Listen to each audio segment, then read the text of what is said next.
Photo സ്റ്റാറ്റേ ഉള്ളോ? Original book എന്തി? ആ പൊല്യൂഷൻ കൺട്രോൾ സർട്ടിഫിക്കറ്റ് അങ്ങോട്ട് നീങ്ങി. ബുക്ക് എടുക്ക. ഡിക്കി തുറക്കണോ?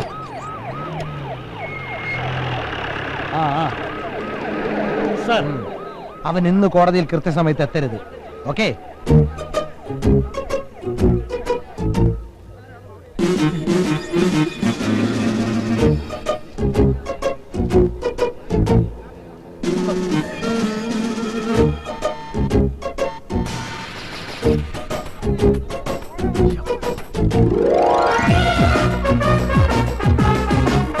രാവിലെ കോടതി പോകാൻ വേണ്ടി ധൃതിയിൽ വീട്ടിൽ നിന്ന് ഇറങ്ങിയപ്പോഴാ വഴിയിലൊരു ബ്ലോക്ക്. ഞാൻ വിചാരിച്ചു വലിയ ആക്സിഡന്റ് ആയിരിക്കും. അപ്പോഴാണ് ആരോ പറഞ്ഞത് പോലീസ് ചെക്കിംഗ് ആണെന്ന്. നോക്കിയപ്പോ സാറ്. പിന്നെ ഞാൻ വിചാരിച്ചു മാസം അവസാനം ആവുമ്പോഴാണല്ലോ സാറിയുടെ പരിപാടി. ഡ്രൈവിംഗ് ലൈസൻസ്, വാഹന നികുതി അടച്ച രസീത്, ഇൻഷുറൻസ് പേപ്പർ, എവരിതിങ് ഓക്കെ. എത്രയും പെട്ടെന്ന് നോക്കി ഒഴിവാക്കി തന്ന വലിയ ഉപകാരം. 11 മണിക്ക് കോടതിയിൽ എത്താനുള്ള. ലൈസൻസ് എടുക്കടാ. ഓ, ലൈസൻസ് എടുക്കടാ. അതല്ലേ ഇപ്പൊ തന്നത്? എപ്പോ തന്നു? എന്തോ? ഓ അങ്ങനെ. ഓ പിങ്ങനെയാ. സാറേ, ഇത് വക്കാലത്ത് നാരായണൻകുട്ടിയാ. അയാളോട് നിയമം പറഞ്ഞാലേ സാറിന് ഉത്തരം മുട്ടിപ്പോവും. ഇവൻ നിയമം പറഞ്ഞോണ്ടിരുന്നോട്ടാ. അതിന് ആക്ഷൻ എടുക്കാനുള്ള അധികാരം ഇരിക്കുക. ഇവനെ ജീപ്പിലേക്ക് എടുക്കറ, ഇവന്റെ സ്കൂട്ടർ സ്റ്റേഷനിലേക്ക് എടുക്കറ. സർക്കിൾ ഇൻസ്പെക്ടർ ചന്ദ്രൻ സാർ, ഒരു നാരായണൻകുട്ടിയുടെ വഴിമുടക്കുന്നതിന് എന്തിനാണ് ഇത്രയും പാവങ്ങൾ ഇട്ട് വട്ടം ചുറ്റിക്കുന്നത്? ഒരു പൊതുജന സേവകനായ സാറിപ്പോ ഫലത്തിൽ ഒരു പൊതുജന ശത്രുവായിട്ട് മാറിക്കൊണ്ടിരിക്കുക. പിന്നെ ഈ ജനങ്ങൾ എന്നോടൊപ്പം ഉള്ള കാലം വരെ എനിക്ക് വക്കാലത്ത് നാരായണൻകുട്ടിനെ വെറുതെ വിട്ടില്ലെങ്കിൽ എന്ത് ചെയ്യുന്നു?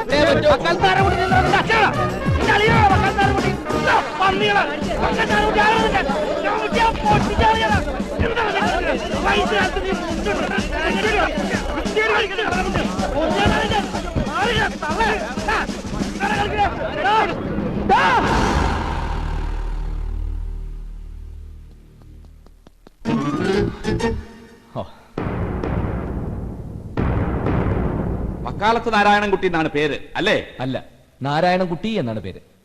വിദ്യുച്ഛക്തി വകുപ്പ് മന്ത്രി ശശിധരക്കുറുപ്പ് മകൾ കാർത്തികയെ പ്രായപൂർത്തിയാകുന്നതിന് മുമ്പ് വിവാഹം കഴിച്ചു കൊടുത്തു എന്നാണല്ലോ നിങ്ങളുടെ ആരോപണം. അത് മാത്രമല്ല, ഞാൻ മന്ത്രിക്കെതിരെ കേസ് ഫയൽ ചെയ്തപ്പോൾ പ്രായപൂർത്തിയാകാത്ത മകളുടെ സ്കൂൾ സർട്ടിഫിക്കറ്റിലെ ജനനത്തീയതി തിരുത്തി ബഹുമാനപ്പെട്ട കോടതി മുമ്പാകെ ഹാജരാക്കി കള്ളത്തെളിവ് നൽകിയ വകയിൽ ഇന്ത്യൻ ശിക്ഷാ നിയമം വകുപ്പ് 191 പ്രകാരമുള്ള കുറ്റവും ചെയ്തിരിക്കുന്നു. ശൈശവ വിവാഹ നിരോധന നിയമം ലംഘിച്ചു എന്ന് വ്യക്തമായിട്ട് അറിയാവുന്ന ആളാണ് മന്ത്രി. പരമാവധി ശിക്ഷ 3 മാസം വെറും തടവും പിഴയും. പക്ഷേ കോടതി ശിക്ഷിക്കുമെന്ന് ഉറപ്പുള്ളത് കൊണ്ട് ശിക്ഷയിൽ നിന്നും രക്ഷപ്പെടുന്നതിന് വേണ്ടി കളവായ വിവരങ്ങൾ കോടതിക്ക് നൽകി എന്നുള്ളത് മറ്റൊരു കുറ്റം. IPC സെക്ഷൻ 201 പ്രകാരം കോടതിക്ക് പരമാവധി 7 വർഷം വരെ ശിക്ഷിക്കാം. ഇനിയിപ്പോ തിരുത്തിയ സർട്ടിഫിക്കറ്റ് ശരിയാണെന്ന് തന്നെ ഇരിക്കട്ടെ. മകൾ കാർത്തികയ്ക്ക് 18 വയസ്സായെങ്കിൽ മന്ത്രി ശശിധരക്കുറുപ്പിന്റെ ഭാര്യ മല്ലിക വിവാഹത്തിന് മുമ്പ് ഗർഭിണിയായിരുന്നു എന്ന് സമ്മതിക്കേണ്ടി വരും.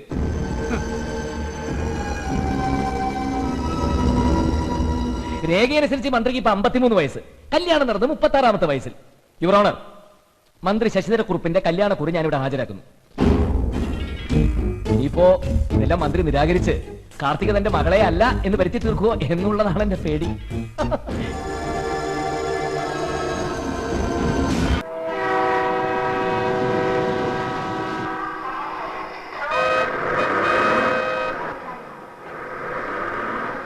ഞാൻ അഡ്വക്കേറ്റ് മാത്യു. ഇങ്ങോട്ട് പെട്ടെന്ന് എത്താൻ ഒരു ഫോൺ കോൾ കിട്ടിയിട്ട് വന്നതാ. SI അദ്ദേഹം ഇപ്പൊ വരും. സാർ അകത്തോട്ടിരിക്കണം. SI യോ? വേണ്ട, ഞാനിവിടെ നിന്നോളാം. അകത്തോട്ടിരിക്കണം സാർ. എന്നെ എന്തിനാ വിളിപ്പിച്ചത്? എനിക്ക് പെട്ടെന്ന് പോണം. വരണം സാർ.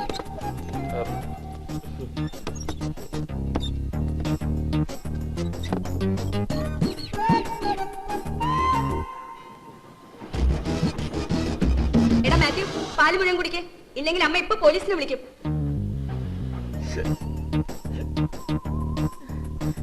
വായിന്ന് വെല്ലെടുക്കടാ. നാരായണൻകുട്ടി, ഓഹോ, വണ്ടി ഇറങ്ങി കാല് കുത്തുമ്പോഴത്തേക്ക് നീ പ്രശ്നം ഉണ്ടാക്കിയല്ലേ? പ്രശ്നോ? റെയിൽവേക്കാരുണ്ടാക്കിയ ഒരു പ്രശ്നത്തിന് പരിഹാരം ആവശ്യപ്പെട്ടപ്പോ അവരെന്നെ പിടിച്ച് ലോക്കപ്പിലിട്ടു. നീ എന്തെങ്കിലും ഒപ്പിക്കാതെ. ദാ നോക്ക്, വെറും കപ്പലണ്ടി മിഠായിയ.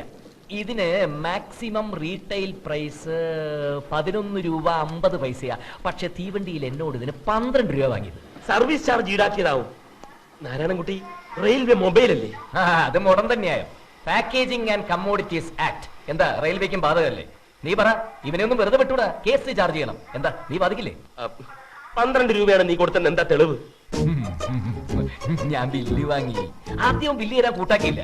വിൽപ്പന നികുതി നിയമപ്രകാരം ഏതൊരു സാധനം വിൽക്കുമ്പോഴും 10 രൂപയിൽ കൂടുതലാണ് വിലയെങ്കിൽ നിർബന്ധമായും ബില്ല് തന്നിരിക്കണം എന്നാണ് നിയമമെന്ന് ഞാൻ പറഞ്ഞപ്പോഴാണ് അവൻ ബില്ല് തന്നത്. എന്റെ അടുത്ത് അവന്റെ കളി. കൊടുക്കും കേസ് കൊടുക്കും, ഉറപ്പാ. 50 പൈസക്ക് വേണ്ടി കേസ് കൊടുക്കണോ? മക്കളെ, 50 പൈസയുടെ വില നിനക്കറിയില്ല, പക്ഷെ എനിക്കറിയാം. വെളിച്ചെണ്ണ ലിറ്ററിന് 28 രൂപ ഉണ്ടായിരുന്നപ്പോ 100 മില്ലിക്ക് 3 രൂപ വാങ്ങിയ കടക്കാരനോട് ബാക്കി 20 പൈസക്ക് വേണ്ടി എന്റെ അമ്മ തർക്കിക്കുന്ന ഞാൻ കണ്ടിട്ടുണ്ട്. അന്ന് 20 പൈസ കൊടുത്തൊരു തീപ്പെട്ടി കിട്ടും. ഒരു നിയമം ഉണ്ടെങ്കിൽ അത് പാലിക്കണം. ഈ നാട്ടിൽ ഉപഭോക്തൃ സംരക്ഷണ കോടതി എന്നൊന്നുണ്ടെന്ന് യുവമാരകൻ അറിയട്ടെ. കടലമുട്ടായി വിൽക്കുന്ന പയ്യനോടാ നിന്റെ ഈ വാശി. റെയിൽവേ ജനറൽ സൂപ്പർവൈസറുടെയും കാറ്ററിംഗ് സൂപ്പർവൈസറുടെയും അറിവോടും സമ്മതത്തോടും കൂടിയാണ് വിൽപ്പന. അമിത വില ഈടാക്കുന്നതിനെതിരെ റെയിൽവേക്കെതിരെ കൺസ്യൂമർ കോർട്ടിൽ ഞാൻ കേസ് ഫയൽ ചെയ്യും, ഉറപ്പാ. പിന്നെ ഏത് വകുപ്പിലാണ് ഇവന്മാർ എന്നെ പിടിച്ച് ഇതിനകത്തിട്ടെന്നുള്ളത് എനിക്കും അറിയാം. വകുപ്പ് നമ്മള് ക്രിമിനൽ നടപടി നിയമത്തിൽ 57-ാം വകുപ്പ് പ്രകാരം കുറ്റം ചെയ്ത ആളെ 24 മണിക്കൂർ വരെ കസ്റ്റഡിയിൽ വെക്കാം. വക്കാലത്തുകാരാണ് കുട്ടിക്ക് അത് അറിയില്ല എന്നുണ്ടോ? ഇരിക്കൂ. മാത്യു ഇരിക്ക്. നീ ആ ജാമ്യത്തിലുള്ള അപേക്ഷ കൊടുക്ക. മാത്യു നേരുപറമ്പിൽ, എന്റെ അഡ്വക്കേറ്റാ. ആ ചാർജ് ഷീറ്റ്. വക്കാലത്ത് നാരായണൻകുട്ടിക്ക് ജാമ്യത്തിന്റെ ആവശ്യമില്ല. കസ്റ്റഡിയിൽ എടുക്കുന്ന സമയത്ത് ഞാൻ ഉണ്ടായിരുന്നെങ്കിൽ ഇങ്ങനൊരു സീനും ഉണ്ടാകുമായിരുന്നില്ല. സോറി. മനസ്സിലായില്ല. നിങ്ങൾക്ക് എന്നെ അറിയില്ലെങ്കിലും എനിക്കറിയാം. ഓർമ്മയുണ്ടോ പണ്ട് ഒറ്റപ്പാലം റെയിൽവേ ക്വാർട്ടേഴ്സിൽ താമസിച്ച ഒരു ദാക്ഷായണിയമ്മയെ? ദാക്ഷായണിയമ്മ ടീച്ചർ ഒറ്റപ്പാലം മുനിസിപ്പാലിറ്റിയിലെ ഓടയില് പൊട്ടിയ സ്ലാബിൽ കുടുങ്ങി കാലൊക്കെ നഷ്ടപ്പെട്ട? അതെ, അവര് തന്നെ എന്റെ അമ്മയാ. നാരായണൻകുട്ടി കേസ് കൊടുത്തുകൊണ്ട് മാത്രമാണ് നഷ്ടപരിഹാരം കിട്ടിയത്. അത് മറക്കാൻ മാത്രം ഞാനൊരു പോലീസുകാരനായിട്ടില്ല. നാരായണൻകുട്ടിയുടെ സ്കൂട്ടർ ബ്രേക്ക് മാലിൽ നിന്ന് ഇറക്കി പ്ലാറ്റ്ഫോമിൽ വെച്ചിട്ടുണ്ട്. ഇതാക്കി. Thank you sir. വാ.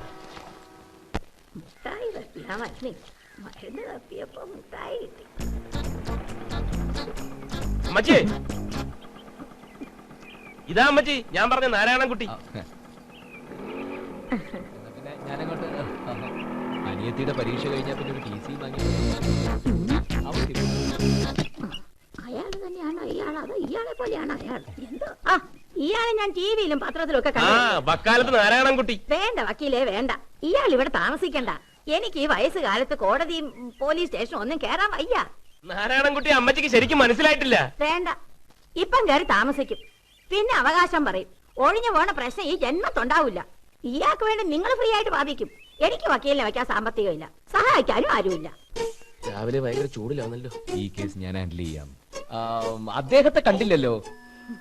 അദ്ദേഹം മരിച്ചുപോയി. ഓ, മക്കളൊക്കെ എവിടെയാ?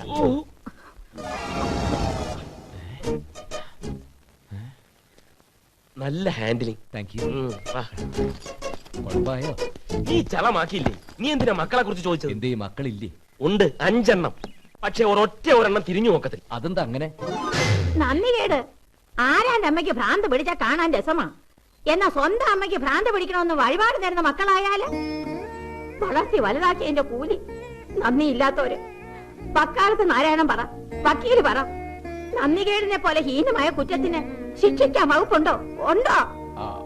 നിയമത്തിൽ അങ്ങനെ ഒരു വകുപ്പ് ഇല്ല. പക്ഷേ മാപ്പ് കൊടുക്കാൻ ഒരമ്മയ്ക്ക് ഞാൻ എന്റെ മക്കൾക്ക് മാപ്പ് കൊടുത്തു. നന്നായി വരട്ടെ. അമ്മേ,